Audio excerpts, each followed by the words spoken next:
Good morning.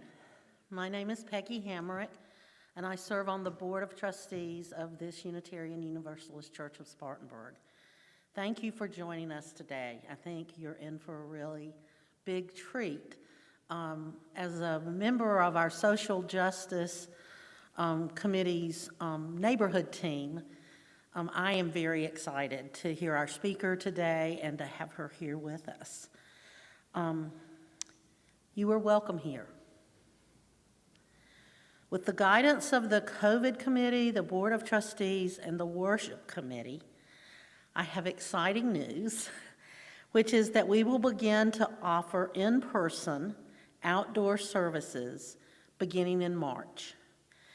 Weather permitting, if we have a rain day, we'll have to shift, but weather permitting, starting next Sunday, March the 7th, we will hold services on the back lawn of the church on the first and third Sundays of March, April, and May. That will be March the 7th and 21st, April the 4th and 18th, and May the 2nd and 16th.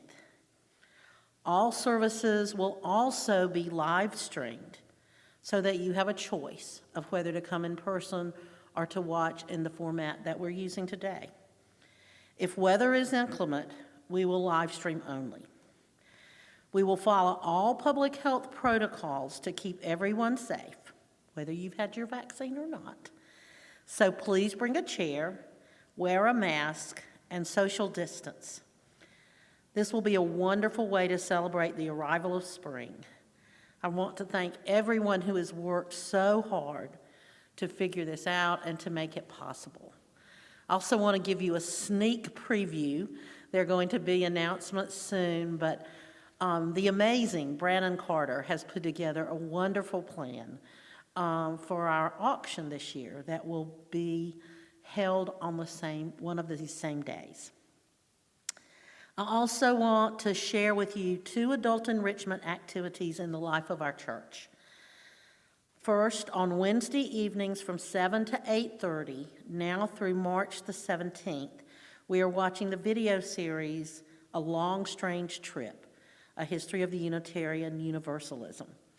This series presents a history of liberal religion beginning with the early Christian era, followed by the development of Unitarian and Universalist faiths through the merger of those 2 faiths to the present. Each week, we watch a 1-hour video followed by 30 minutes of discussion. Please join us. Email ae@uucs.org with your request to join our Wednesday evening Long Strange Trip series. Second, coming in March, we will share a workshop entitled Don't Fear the Reaper, an exploration of modern death. It's presented by Gary Snipes and Lisa Mowery. This presentation will provide clear and simple recommendations to realize a good death when our time comes, and to be able to support others in their dying process. An opportunity for dialogue will be an important part of this course so that we can all learn from each other. This 5-part workshop will take place Wednesdays from 12 to 1:15 p.m.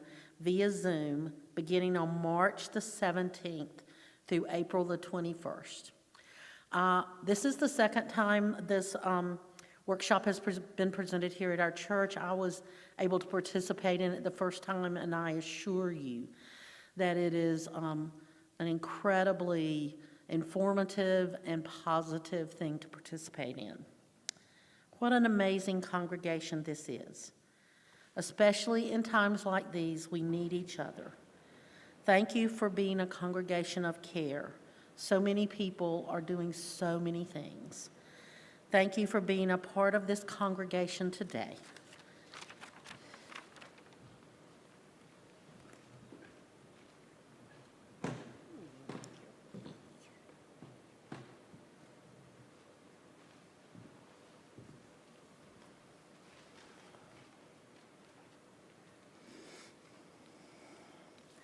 Good morning. My name is Ruth Stanton, and I am serving as your worship associate today. Thank you for joining us this morning. Our minister, Scott Neely, is out of the pulpit today and will be back again next week. And today we do have our very special guest speaker, Brenda Lee Pryce, from our very own Spartanburg community to share with us the story of Spartanburg and how it is important to preserve this story. Brenda was born in a boarding house on South Liberty Street. She became the first African-American female legislator in Spartanburg County in 1996 and served House District 31 in the South Carolina House of Representatives for 10 years. She is now actively working with the Southside Heritage Committee to preserve the history of the African American people in our community. And the latest project is this calendar, which you're going to hear more about. But this is a really very cool calendar that I'm going to be recommending. She and Beatrice Hill co-authored a book, South of Maine, which chronicles the history of the South Side, weaving together facts and lived stories of folks who passed through the drastic changes caused by the civil rights movement and urban renewal. I have my copy and I left it on the chair. I'll bring it up later. I found it a very interesting history, and it left me a little bit sad because of the richness of the community that was wiped out when Liberty Street was wiped out. But I also learned that the people who lived these experiences became even more determined and had wisdom that is shared in the pages of that book. In planning our service today, Brenda and I were looking through South of Maine to pick out some readings, and Brenda and I picked out some that especially spoke to her and also to me. And we also considered music, and I loved the song Lift Every Voice and Sing. And Brenda thought it'd be appropriate to include that as special music in our program today. I'd like you to know a little bit about the history of this song. Many people are surprised to learn that it was first written as a poem. It was created by James Weldon Johnson and performed for the first time by 500 school children on February 12th of 1900 in Jacksonville, Florida, and the occasion was the birthday of President Lincoln.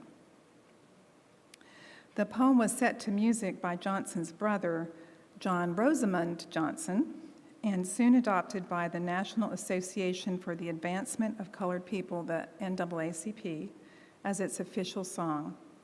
Today, Lift Every Voice and Sing is one of the most cherished songs of the African American civil rights movement and is sometimes called the Black National Anthem.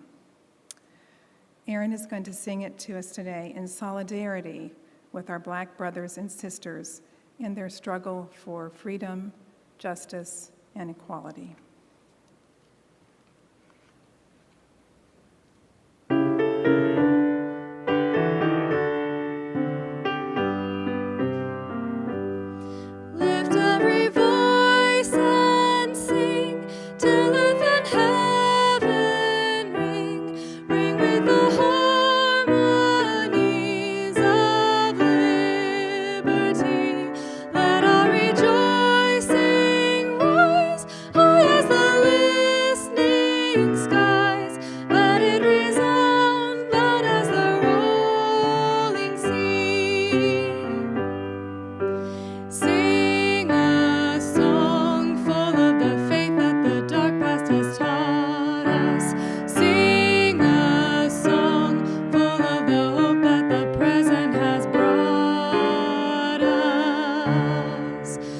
Facing the rising sun of our new day.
Thank you, Aaron, for lighting our chalice.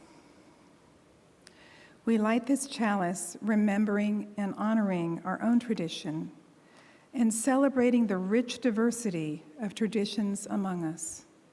As we search for justice, meaning, and purpose, may we remember that justice, meaning, and purpose live first in deeply listening to each other.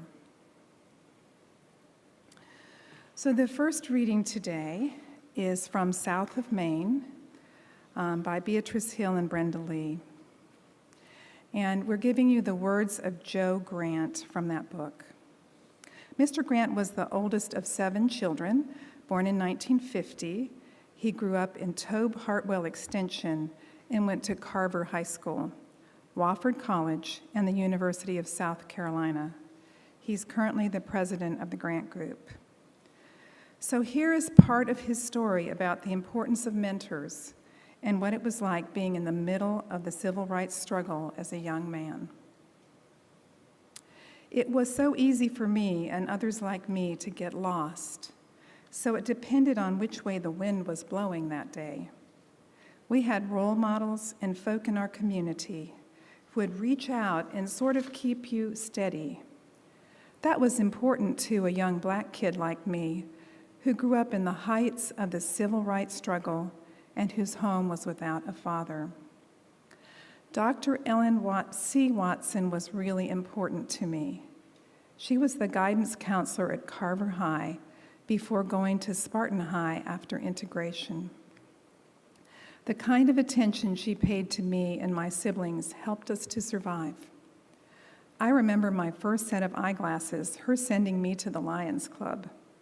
I'd been sitting in class on the front, not being able to see the bulletin board. I did not know I needed glasses before Mrs. Claiborne Carter sent me to Mrs. Watson, who took me to the Lions Club. My first pair of glasses I wore in my senior class picture, and I've kept them all these years. I remember coming out of the optometrist office that day, and looking around made me realize I really was almost blind. It was amazing. I will never forget that moment. The fact that I graduated high school and college, and 5 of my brothers and sisters did the same, is because of role models like Dr. Watson. I came along during the civil rights struggle, so I remember all of the marches, all of the planning for the marches. Our group was organized in marching downtown. I remember of hearing of the threats of dogs being turned loose if we were to cross Main Street.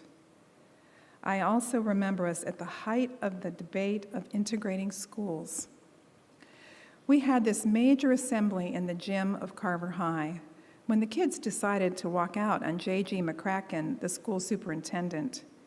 He struggled to try and talk to us about integration and what that would mean and our resistance to the idea, our questions about why we couldn't stay in the environment we were in and still have the resources they were putting into white schools, and that what he wanted to say was not what we wanted to hear.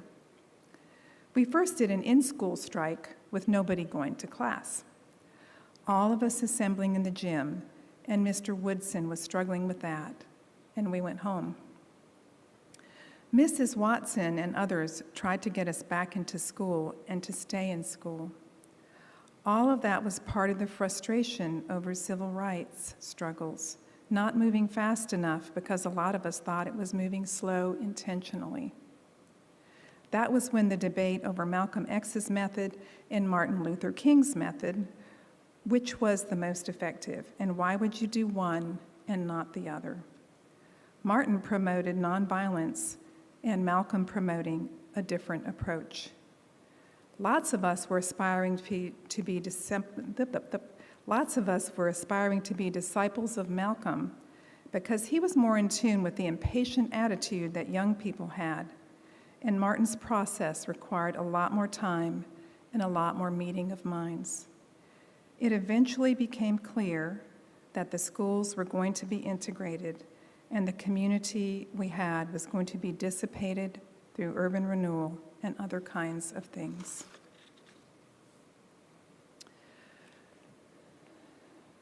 Our covenant, written by this congregation, provides practical guidance of how we can live out our beliefs together in our church community and also in our church neighborhood, city, and the wider world.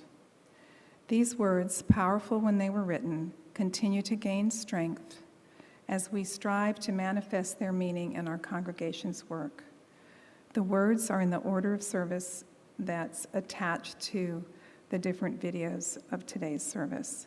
Let us join our voices and speak the truth for our covenant. We are a people of faith and hope. Together we covenant to strive to become our better selves, to honor both the critical mind and the generous heart, to prove that diversity need not mean divisiveness, and to respond to systems of violence and oppression with the power of a love beyond belief. And now we come to the part of our service where we would come forward and place a stone or a shell in our rippling water bowl to represent joys and concerns. We will have just a moment of silence to hold one another in care, but please feel free to send a short message to someone on your mind or pick up the phone and make a short phone call after the service. Let us to be together in spirit just for a moment of silence.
We are generous people, and we bring our gifts.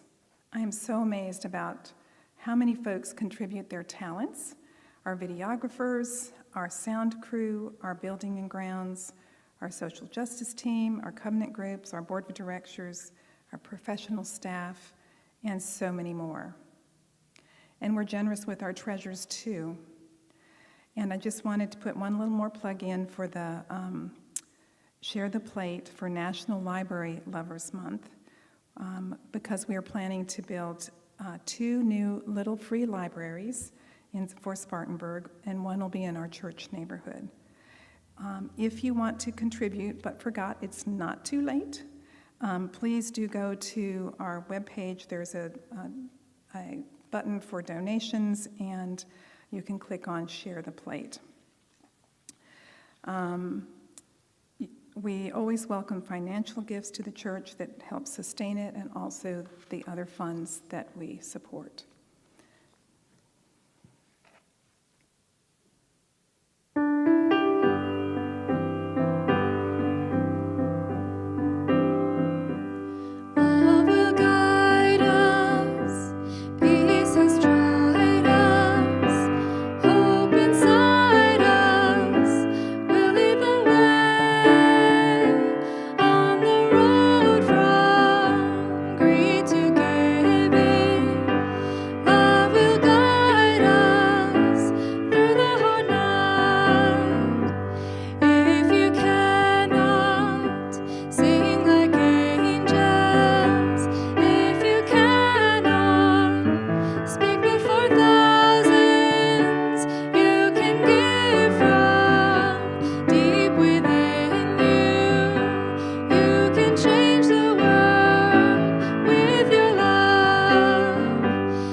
Then we also have another reading from South of Maine. It's a commentary by Dewey Tullis. Let's listen to his words about urban renewal. As Black businessmen in the area, we decided we wanted to get rid of the slum area, clean it up. The group of us said, let's improve our neighborhood. They made it be known to the mayor and his people that we wanted to get rid of the slum area. There was a lot of money available in the government for this type of thing. We did not know that when they said urban renewal, that they were going to take the entire neighborhood. We didn't read far enough into the plans, and we didn't know how to go and ask somebody who knew about plans like that. We were so intent on getting rid of the slum area and building something better for the people there, or at least have it so that we could build something better. We did not know that urban renewal meant removing our Black businesses. When you got paid on Friday or Saturday, the money was mostly circulated within the neighborhood. The money stayed there. There was no representation for the neighborhood. We had no Blacks on the city council or in city government. The Blacks who did have jobs there were in no position to help. If you had a problem, all they could do was refer your problem to somebody else before anything could be done. Our main focus was to get rid of only the slum area, not of Liberty Street. Hudson Barksdale Boulevard wasn't even on the original map. In the beginning, we actually took a pen and drew the road plans ourselves. We wanted Liberty Street back on the map, so we drew a road from Calder Avenue to East Lee Street. When they said it was going to be necessary for them to wipe out Liberty Street, we immediately called in a man from New York, a consultant, to meet with the Black business leaders. The development of a strip mall was considered, and only 2 men agreed to support and finance it. Those men were John Woodard and E.L. Collins. The other businessmen and women from that area decided they were going to sell out, take the money, and build elsewhere, and that is what happened. We did not know that in order to stay in the area close to the people, Mount Moriah Baptist was going to be forced to move to a spot where it is landlocked, with almost no room to expand due to being surrounded by non-profiting city-owned property. We didn't know there would be a nursing home in the middle of what used to be Liberty Street. I don't think we understood what we had in Liberty Street, and now we wish we had it back. And now we're going to hear from Brenda Lee Pryce.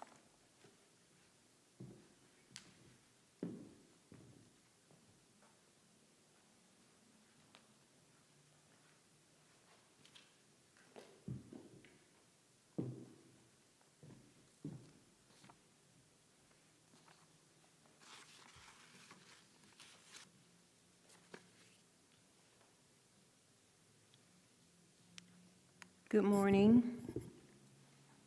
Minister Neely, the UU Church family and friends, to Ruth Stanton, the many volunteers who are here this morning, to our soloists. You brought tears to my eyes. I sat over there and cried for a minute. You see tissue on my face, that is why. Beautiful, just simply beautiful. I thank you for inviting me and organizing this beautiful program for Black History Month.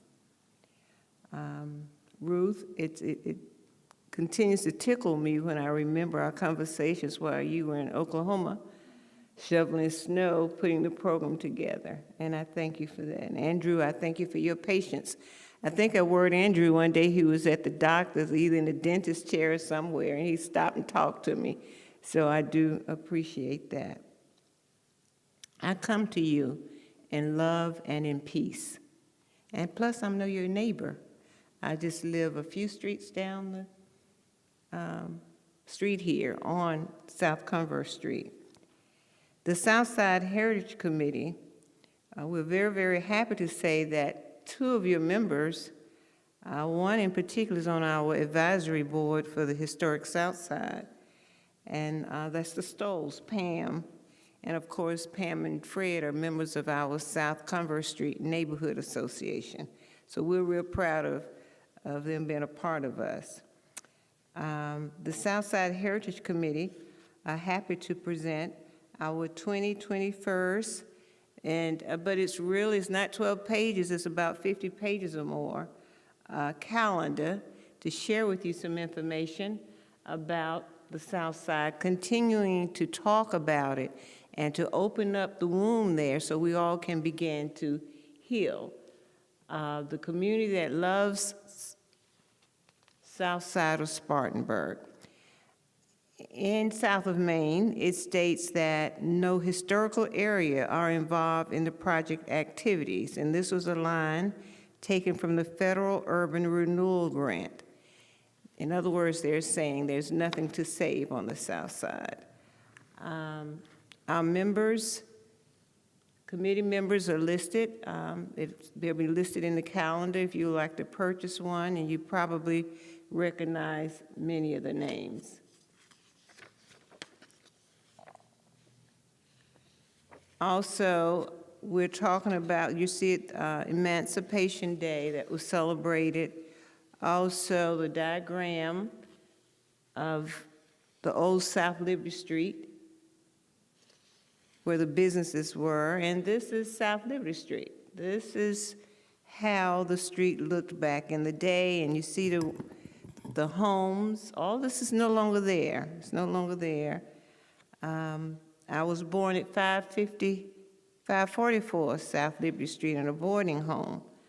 That's my mother, who has on the white dress, and many of the community groups were organized in social clubs. And the social clubs are people in the community who organize to make decisions about what would happen in the Black community, even as far as voting is concerned.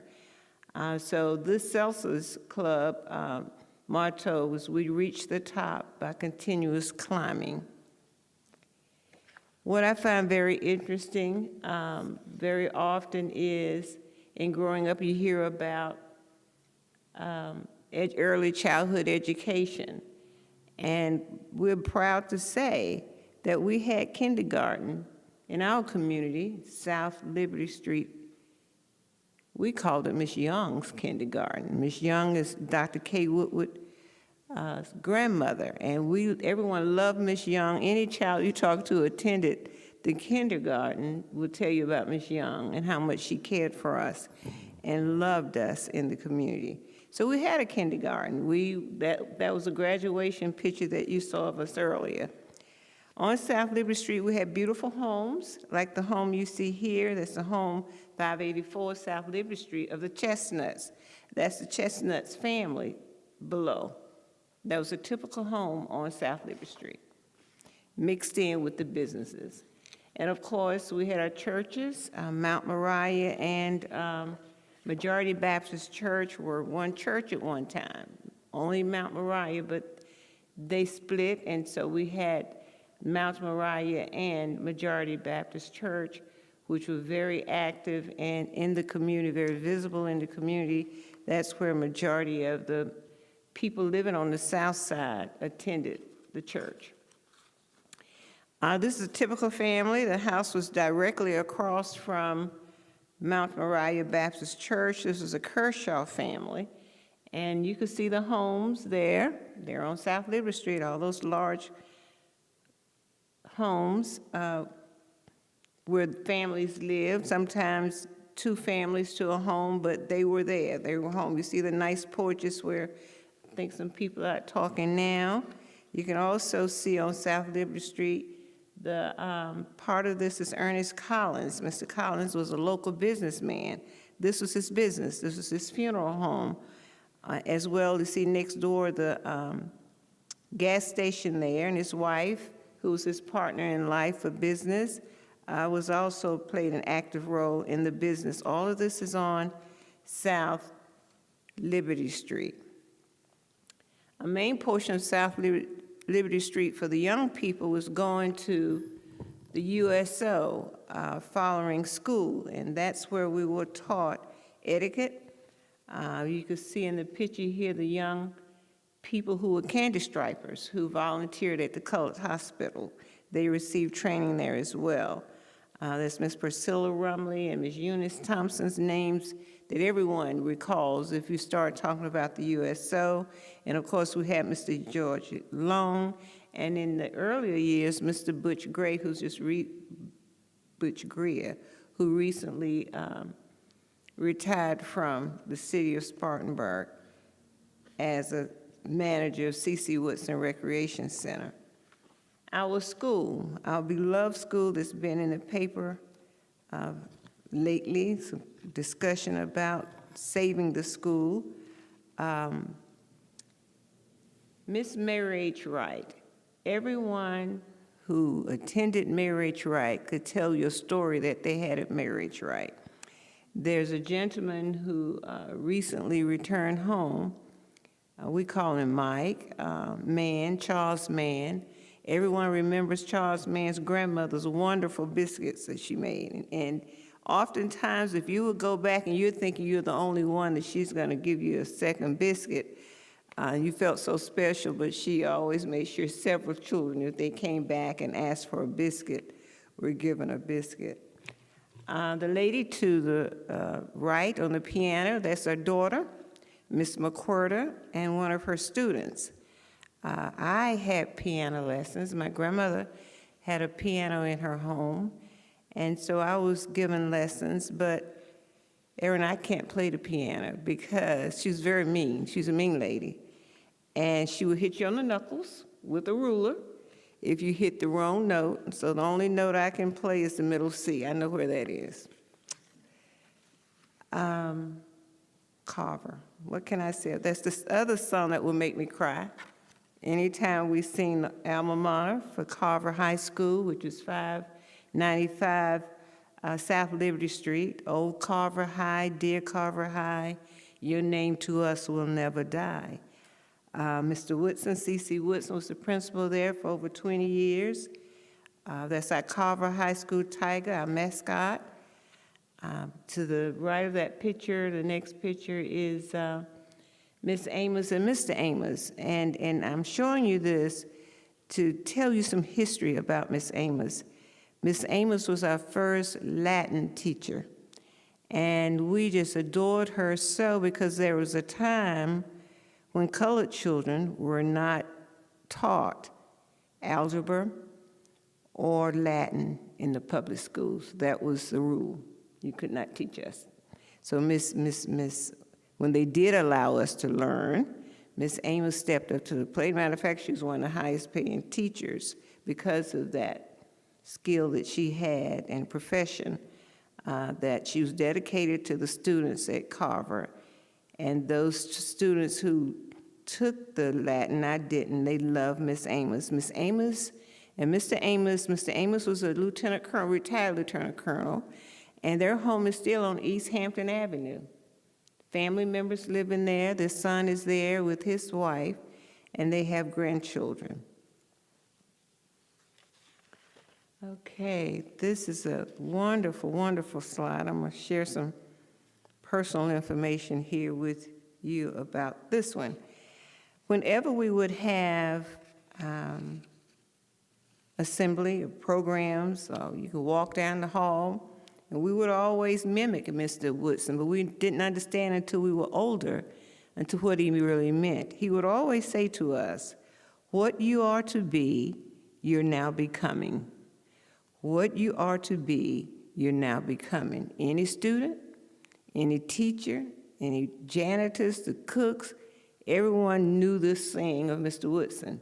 And it wasn't forced upon you to say it, but you knew it and you said it and you run to anybody. And next time you see someone, ask them if they attended Carver and ask them what was Mr. Woodson's slogan. And so he said that and we did that. So these are the persons who, I'm going to mention something about each one of them that I know personally I would like to share with you. Of course, we're very proud of Chief Justice Donald Beatty. Justice Beatty served on City Council. He served as a circuit court judge, and now he's the Chief Justice of the South Carolina Supreme Court. This is a graduate of Carver High School, the school where we were told we could not learn Latin or algebra. The second person is the former mayor, James E. Talley. Mr. Talley was the first Black mayor for the city of Spartanburg.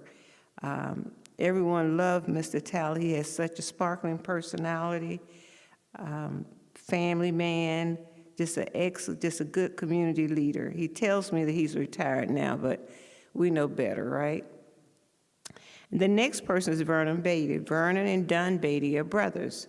Vernon Beatty is the longest serving board member on the school board for District 7. Now, you would think it's just Vernon and Justice Beatty, but there were a lot of Beattys, and they all were smart. And I think they were all boys and one girl. And that one girl's name was Brenda. And Brenda Beatty received a full scholarship from the Spartanburg County Foundation to attend South Carolina State College in Orangeburg, South Carolina, because of her grades at Carver. Very, very smart. And she retired. She always wanted to be a social worker, and she retired from the state of South Carolina as a social worker. The next person is Attorney James Cheek. We all know Mr. Cheeky has given this community and continues to give to the community all of himself and his time and his money as well. He is the founder of a young men organization called the Piedmont Assembly, recognizing young Black men in the community as they continue to climb and achieve. The next person is Sharon Porter. Ms. Porter also lives in the community family, still in the community family home, is on Alexander Avenue. They're my neighbors. She was the first African-American woman and chair of Spartanburg District 7 School Board. The next person is Mr. Grant, who you heard about earlier, but I'm going to dive a little bit deeper to tell you a little bit more about Mr. Grant. Mr. Grant was 20 years old when his mother passed away, and he had 6 other brothers and sisters. And he stayed in Toll Park Well Extension projects, we call them the projects, and he helped raise those children with the help of the community. The community threw their arms around Mr. Grant and helped Mr. Grant. We helped feed the family, we helped clothe them, along with Miss Watson and others at the school. That's what make us love the Southside of Spartanburg, because there are many stories like that where the community just stepped in and helped out. Mr. Grant, every year, comes to Spartanburg and places flowers, no matter where he's living, on his mother's grave. He's a very, very dear friend of mine. He's a father, 2 grown children, and a grandfather, his first grandbaby.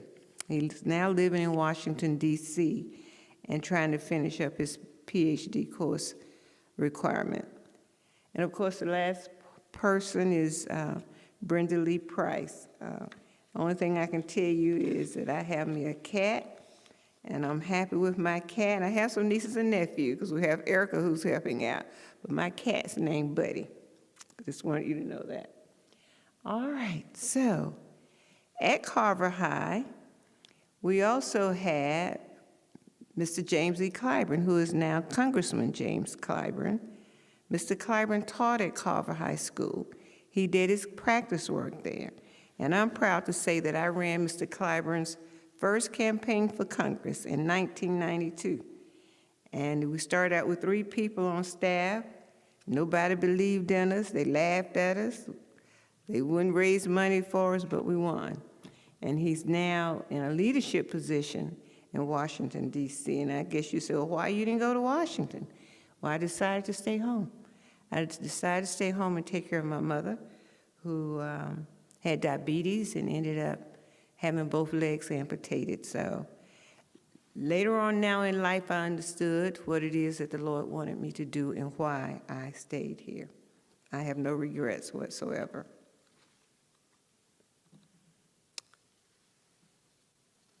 One of the big activities that we would have at Carver would be the parade. Everybody looked forward to Carver High School band.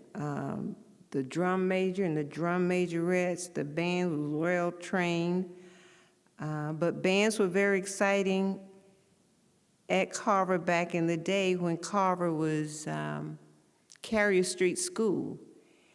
In 1936, in Spartanburg City the city celebrated the National Negro Health Week.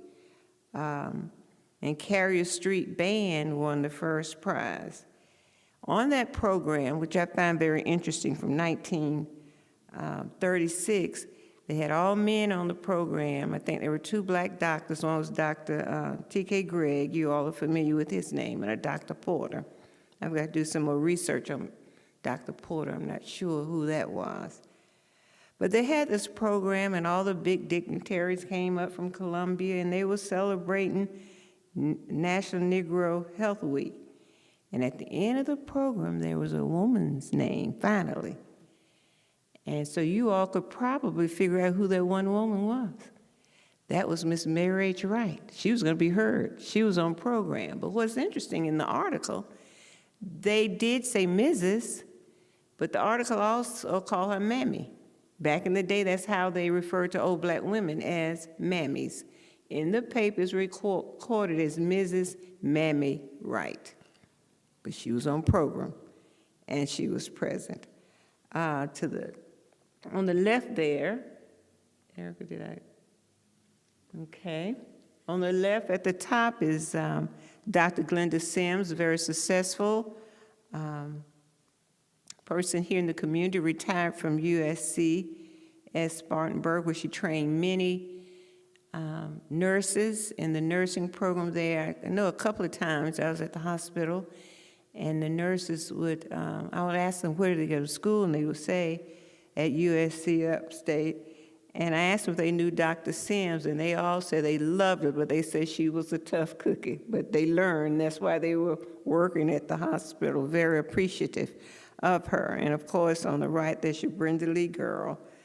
Dr. Alfreda Campbell at the bottom of the page to the left, the late Dr. Alfreda Campbell. The next slide is that of Bull's Clinic.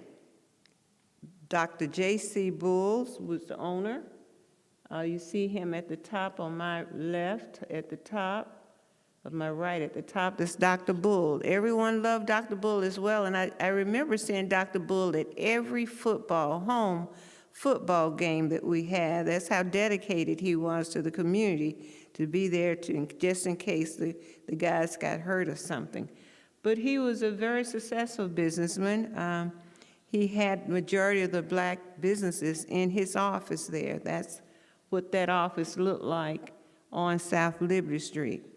The gentleman I love to tell a story about at the bottom is, with the glasses on, is the Honorable H.L. Barksdale. Mr. Barksdale was my 6th grade teacher at Mary H. Wright. Very smart man, very dedicated. He was the first African-American from Spartanburg to serve in the South Carolina House of Representatives, and he was also the owner of B&B Insurance Agency. But guess who was the first person to challenge Mr. Barksdale for that seat? Yours truly. I had the nerve to run against my former teacher. Well, you know what? He taught me a lesson. He spanked me really good that time. I had to sit down and forget about that one, but I did it. And the next time I ran, I knew how to win because he taught me that. But he also taught me a lesson, because I would never have tried that had I known. The word was that he was not going to run again. That's what he was telling everyone.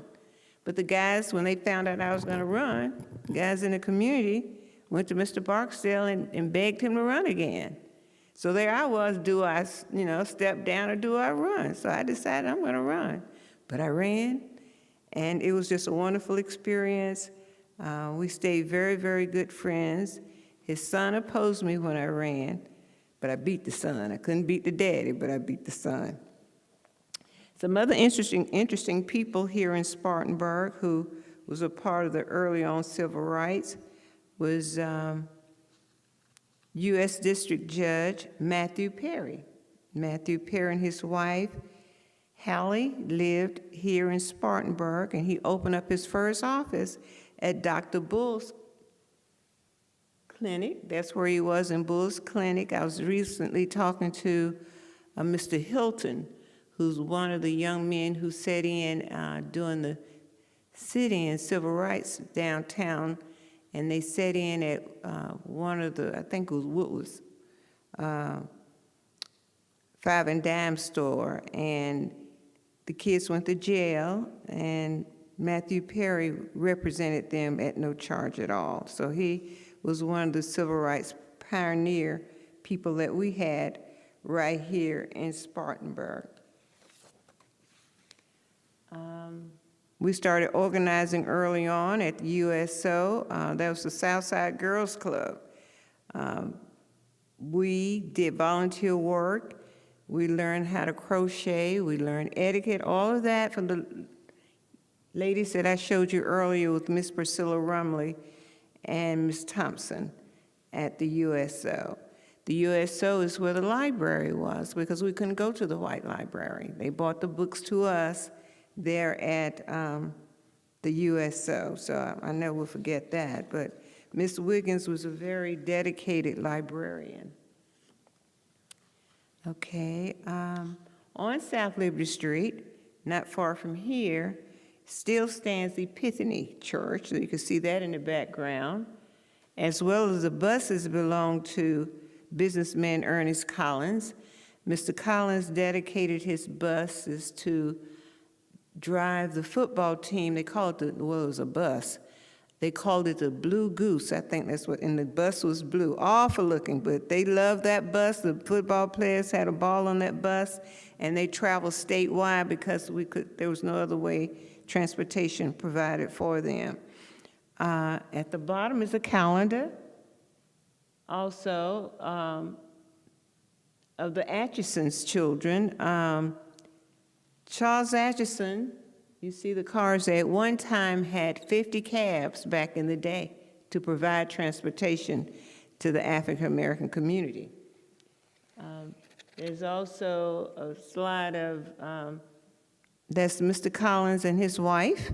They ran a grocery store on South Liberty Street. So as you can see, we had many, many businesses there on South Liberty Street.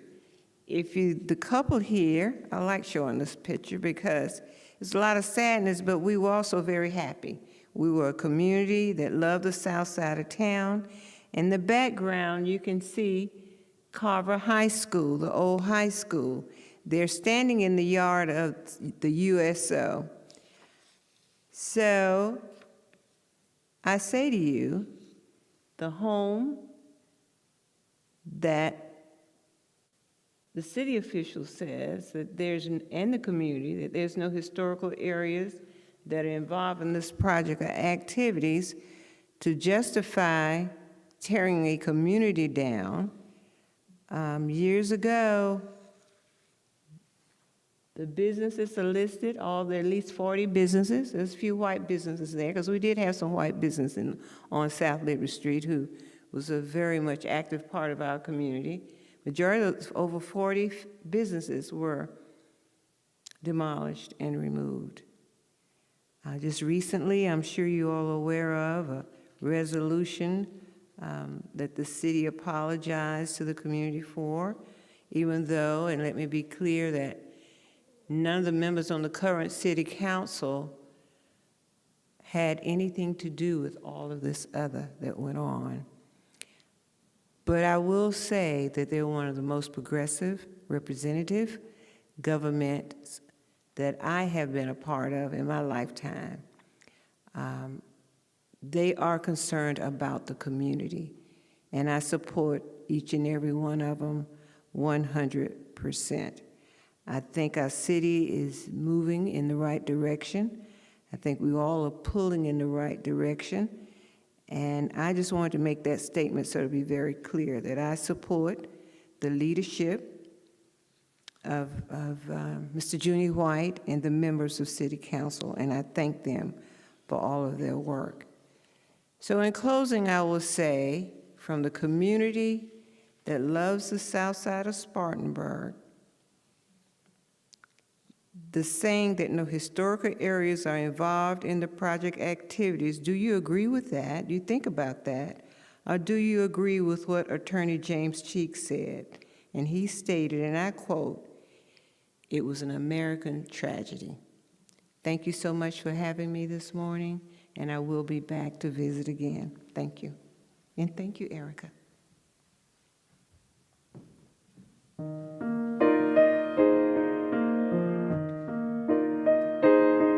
For all that is our life, we sing our thanks and praise. For all life is a gift, which we are called to use to build the common good and make our own days glad. For needs which others serve, for services we give, for work and its rewards, for hours of rest and love, we come with praise and thanks. For all that is our life, for sorrow we must bear, for failures, pain, and loss, for each new thing we learn, for fearful hours that pass, we come with thanks and praise. For all that is our life, for all that is our life, we sing our thanks and praise. For all life is a gift, which we are called to use to build the common good and make our own days glad.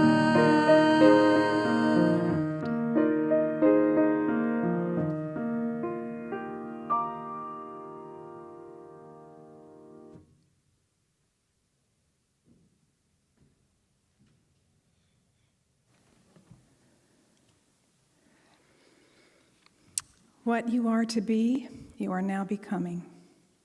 I like that. Brenda, I want to thank you very much for sharing with us today.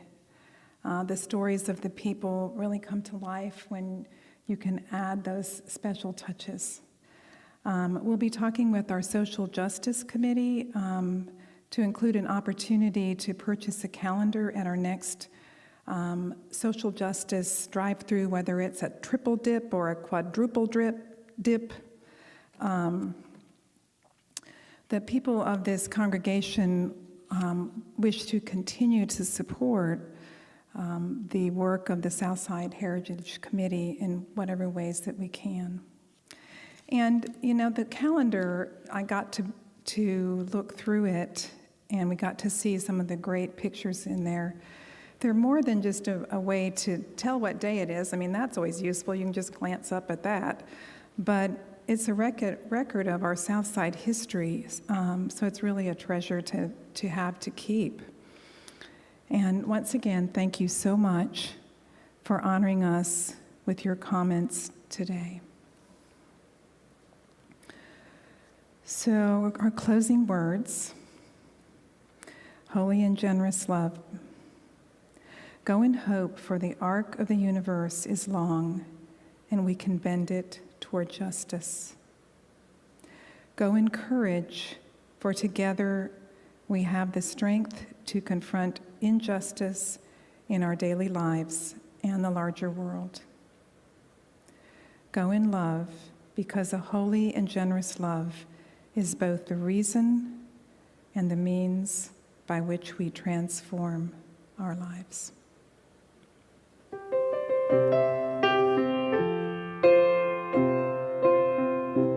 We have spent